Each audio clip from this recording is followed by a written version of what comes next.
O apóstolo Paulo, escrevendo a sua segunda carta aos Coríntios, capítulo 5, versículo 17, diz assim: Portanto, se alguém está em Cristo, é nova criação. As coisas antigas já passaram e eis que surgiram coisas novas. Pai querido, nesta quarta, quando temos meditado sobre passos de restauração, que sabemos, ó Pai, que só é possível pelo poder do Teu Evangelho, manifestação da Tua graça e da salvação pelo Teu Filho Jesus Cristo, nosso Senhor. Pai querido, nessa noite, queremos nos colocar nas Tuas mãos, levantar um hino de adoração ao Teu nome e receber a manifestação clara da Tua palavra sobre as nossas vidas. Porque sabemos, ó Pai, que só em Ti há realmente a possibilidade de transformação e de uma novidade de vida. Em nome de Jesus, amém. Vamos louvar ao Senhor junto com o Ministério de Louvor de nossa igreja e logo após a mensagem. Deus te abençoe.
As misericórdias do Senhor, elas não têm fim.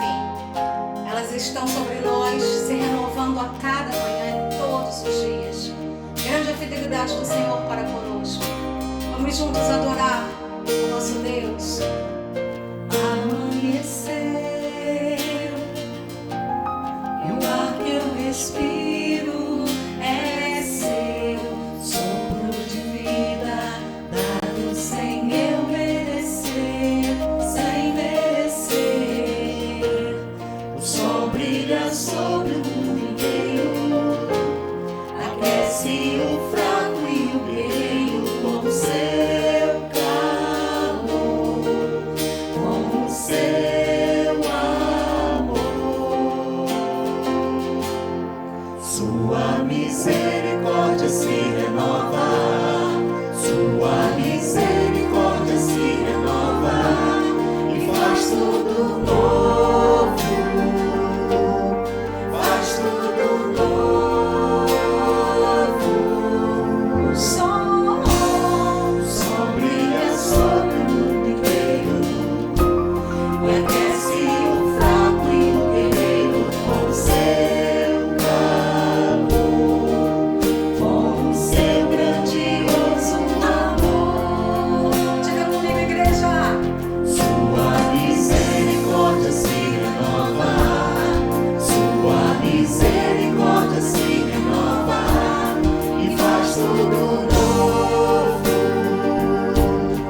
faz tudo novo. Diga mais uma vez. Sua misericórdia se renova, sua misericórdia se renova e faz tudo novo, faz tudo novo. Nova vida, nova sorte, com seu sangue me justificou. Já não sou quem eu era, Deus faz tudo novo. Nova vida, nova sorte, por amor me justificou. Já não sou quem eu era, Deus faz tudo novo.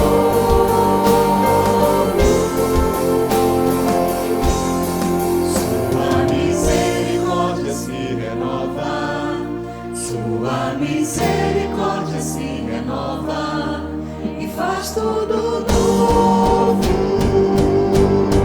faz tudo novo. Sua misericórdia se renova, sua misericórdia se renova e faz tudo novo, faz tudo novo.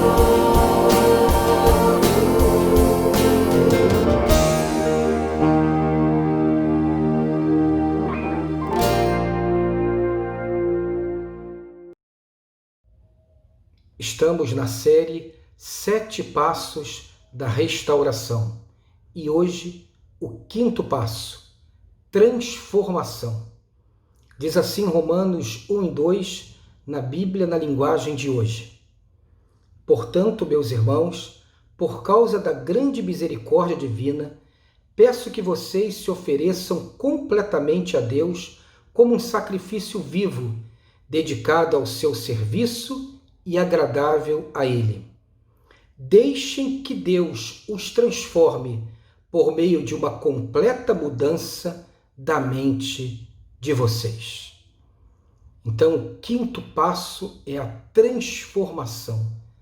transformação que só Deus pode operar na nossa vida.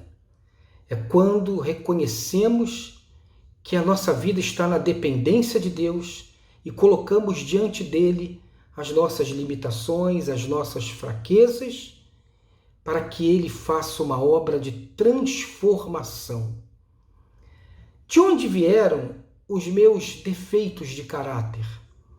As minhas limitações, as minhas incongruências, essa minha natureza pecadora, da minha humanidade. Nós fomos criados à imagem e semelhança de Deus e ali no jardim, homem e mulher, o casal, viviam uma vida de plenitude. Mas eles pecaram, porque não aceitaram que Deus dissesse para eles o que era o certo e o que era o errado.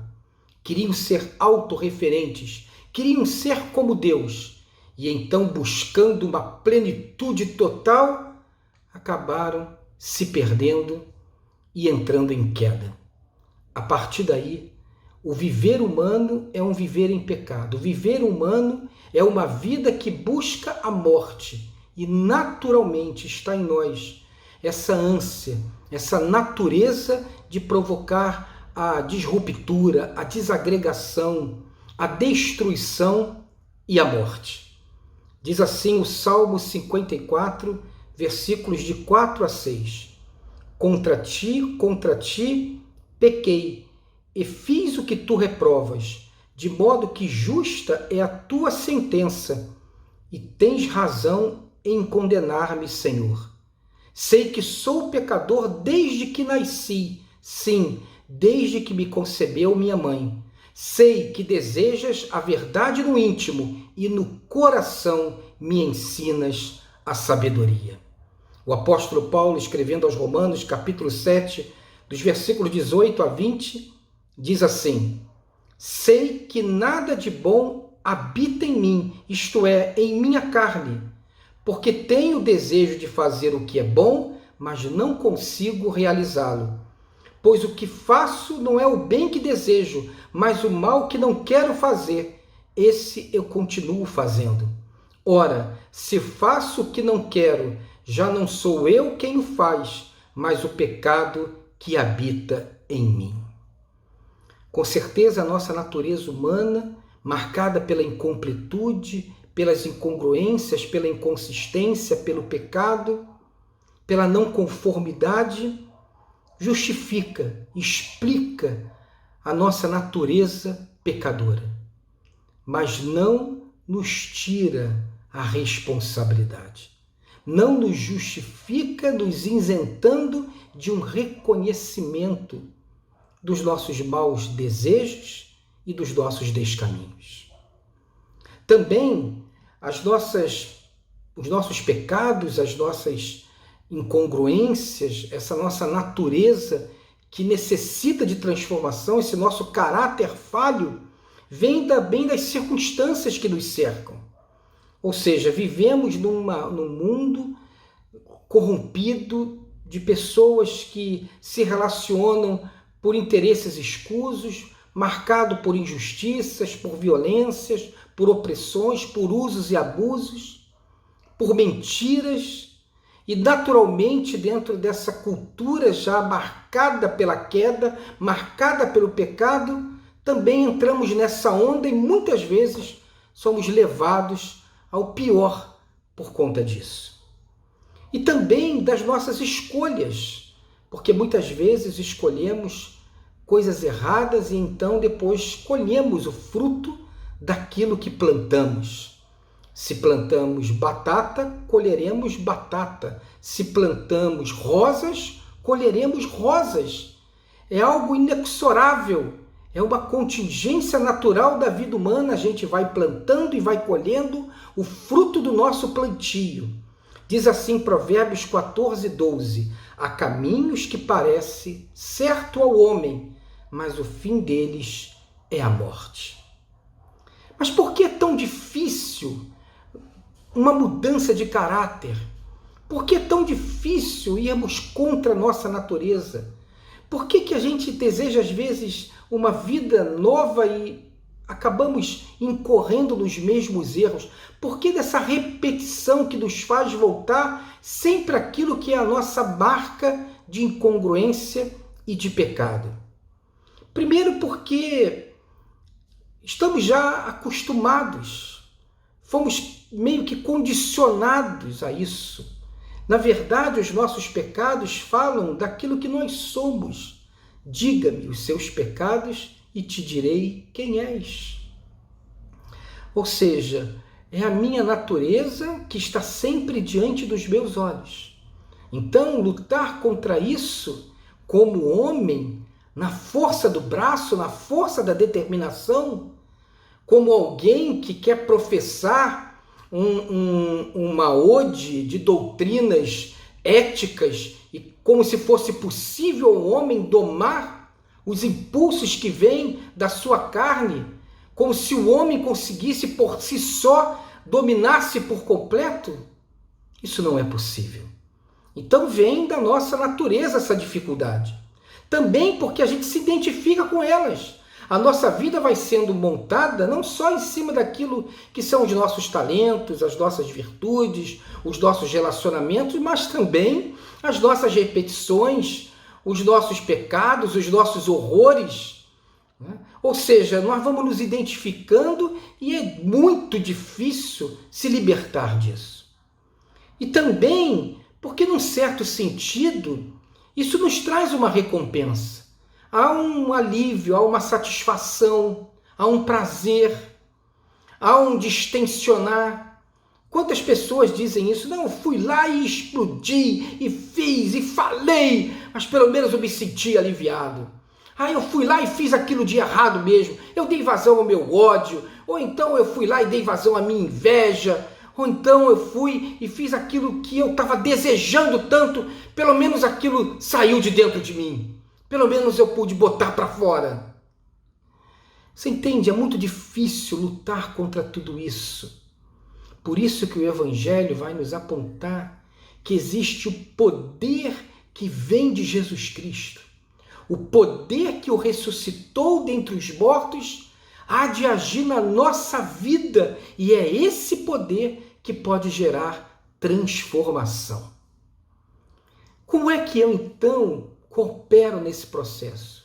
Na medida em que eu venho de todos aqueles passos, eu reconheci os meus erros, eu firmei uma esperança, eu confessei a minha fé, eu tomei uma decisão, eu estou colocando diante de Deus a minha vida, colocando os meus erros, confessando os meus erros, nominando os meus pecados, nominando as minhas falhas de caráter, nominando os meus descaminhos. Eu estou quebrantado, eu estou arrependido, eu genuinamente quero uma vida diferente, eu quero superar essa limitação, eu quero entrar num processo de restauração. Então, como eu posso ajudar o Espírito Santo nesse trabalho na minha vida? Como eu posso me colocar aberto para que o Espírito Santo opere tudo aquilo que ele pode operar em mim e por mim? Algumas dicas. Primeira delas, procurando me concentrar num ponto de cada vez. Quem tenta ganhar todas as guerras não ganha nenhuma. Muitas vezes a gente quer fazer uma mudança radical da noite para o dia e a vida nos revela que tudo é um processo, tudo é uma construção. Então mire um aspecto do seu caráter, um aspecto que é uma marca de repetição na sua vida, de pecado, de uma falha da sua natureza, que você ali possa então trabalhar aquilo. Foque em um ponto de cada vez. Segunda coisa, concentre-se em buscar uma vitória por dia. Ou seja, a cada dia um passo, a cada dia uma superação. Ao invés de querer ganhar tudo rapidamente, entenda que tem que haver uma progressão, como uma escada. E de passo a passo, de degrau em degrau, você vai subindo nessa experiência de superação pelo poder do Evangelho. Terceira coisa, concentrando-me no poder de Deus, no poder de Deus que habita em mim pelo Espírito Santo. Como diz Filipenses 4,13, em Cristo posso todas as coisas, porque é Ele que me fortalece. Não é pela minha força, não é pela violência, mas é pelo poder do Espírito Santo, como diz a palavra. Então eu me colocando aberto, eu buscando a Deus, em oração, principalmente no momento em que me defronto com a minha limitação. Ao invés de tentar me segurar, ao invés de tentar reagir por mim mesmo, é hora de parar, é hora de ir para um canto, é hora de fazer uma oração, é hora de clamar: Espírito Santo que me conhece, me ajuda, Senhor. Espírito Santo me visita, Espírito Santo trabalha o meu coração, Espírito Santo aplaca na minha alma essa ânsia que quer me consumir. Uma experiência de fé e espiritual com o Espírito Santo que habita em você. Outra coisa, concentrando-me em fazer o que é certo, não em me sentir bem. Porque às vezes estamos mais preocupados em nos sentirmos satisfeitos do que em fazer o correto. E muitas vezes fazer o correto significará um sofrimento, significará uma perda. É aquilo que Jesus disse: se você quer segui-lo, tome a sua cruz. O que é tomar a cruz? Tomar a cruz é exatamente o preço que se paga por seguir a Cristo. A sua cruz não é o seu trabalho, a sua cruz não é o Brasil, a sua cruz não é a pessoa que vive contigo. A sua cruz é exatamente aquele momento que você resolve perder a vida para ganhá-la, que você abre mão de uma satisfação por algo que é certo, que você se dispõe sim a sentir na pele, no corpo, na alma, quando você nega um anseio pecaminoso, um anseio de descaminho, uma barca de repetição. Ou seja, aquele momento em que você decide seguir a Cristo, por amor a Cristo. Também concentrando-me em pessoas que me ajudam e não nas que me atrapalham. Diz assim Provérbios 27:17, assim como o ferro afia o ferro, o homem afia o seu companheiro. Ou seja, procurando pessoas, ambientes, relacionamentos que me fortaleçam naquele meu objetivo de superação, naquilo que o Espírito Santo já tocou no meu interior, que precisa ser transformado. E por fim, concentrando-me na progressão, na caminhada e não na perfeição. Entendendo que nessa luta de transformação, muitas vezes eu vou resvalar, outras vezes eu vou descer 1, 2 degraus, mas eu não preciso descer tudo, eu não preciso ir lá no início, eu não preciso abandonar tudo, eu posso parar ali, me arrepender e retomar a caminhada, retomar o sentido, continuar subindo os degraus. A perfeição, a completude, o absoluto, o total, o sempre, o nunca, isso não faz parte da vida humana. Tudo em nós será pela metade, tudo em nós será meio furado, tudo em nós terá uma rachadura. Somos humanos marcados pelo pecado. Só um é imutável, só um é perfeito, só um é absoluto: Deus, Pai do nosso Senhor Jesus Cristo. Então essa consciência de que muitas vezes nessa nossa subida iremos resvalar, iremos ter tropeços, iremos muitas vezes retroagir, essa compreensão humilde e sábia daquilo que a vida é, que nós sabemos que é a vida, nos ajuda para que essa obra de transformação ocorra de dentro para fora pela ação do Espírito de Cristo, do Espírito Santo em nossa vida. Ou seja, Deus quer realizar essa obra em cada um de nós. Continuaremos sendo quem somos, mas afetados, tocados, transformados pela natureza do Espírito Santo, pelo poder do Evangelho. É nessa perspectiva que a gente compreende Gálatas 5, quando fala do fruto do Espírito: o amor, a fé, a alegria, a paz, a mansidão, a temperança, a bondade, a benignidade, o domínio próprio. De alguma forma ou de outra, muitos aspectos da nossa natureza não correspondem ao fruto. Então você vai se ver um homem com uma paciência, com uma bondade, com uma alegria, que quem lhe conheceu anteriormente vai estranhar. Daí aquele testemunho de vida. Poxa, você mudou? Não, eu não mudei. Eu fui tocado pelo Espírito Santo. Não, você não é mais essa pessoa. Não, eu fui tocado pelo Espírito Santo e Deus tem feito um processo de transformação na minha vida, através do Evangelho e do Espírito Santo que habita em mim. Mas eu sei que se eu sair debaixo da mão de Jesus, tudo aquilo volta, porque eu não deixei de ser quem eu sou. Essa minha consciência, essa minha humildade faz com que eu compreenda a grandeza da obra do Evangelho na minha vida e faz com que eu me veja além das minhas limitações e permita que Deus opere em mim uma verdadeira obra de transformação. Amém. Vamos orar. Que o amor de Deus, o nosso Pai, que a graça redentora do nosso Senhor Jesus Cristo e as consolações do Espírito Santo estejam com você, estejam no seu processo de restauração, naquilo que Deus tem feito na sua vida e abençoe você e sua casa, te dando uma vida abençoada que abençoa, abençoada e abençoadora. Amém.